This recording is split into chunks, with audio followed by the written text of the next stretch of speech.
Menteri rangba ke jela Konrad ke sangma ula Pynbna ban pyllait no ya ke installment ke baar jong post matric scholarship syaki samla pule la syai ke singi ar kundai trik nai wing.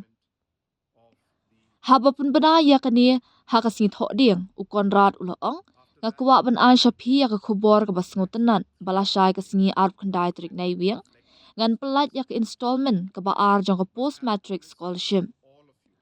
Ula ong ru bakan shimpor kemba ar haduk lai sngi, hagi sngi long tray bakan ikapisa kan poi syaki account jongki samla puli. Haba banjur ya kajingkular ke jong u, nak benta ke jing a jingkar syani ke samla puli, menteri rangba ula ong, kumba la kular syapi baro, menta usnam ngan shimkia ban pentikna bakapisa scholarship la pelat syua ke Christmas, kumta ngalale ya kata.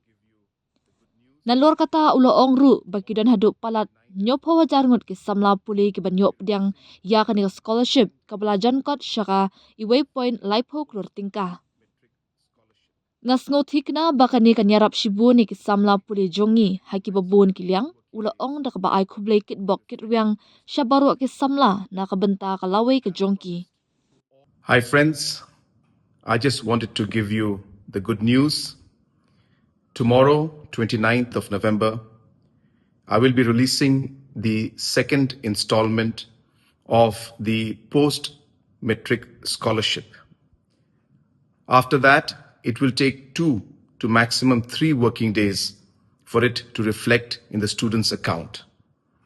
But as promised to all of you, that this year I will take special care and ensure that your scholarship amount is released before Christmas.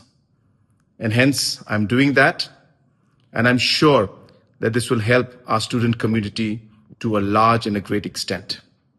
I wish you all the very best for your future. May God bless each and every one of you.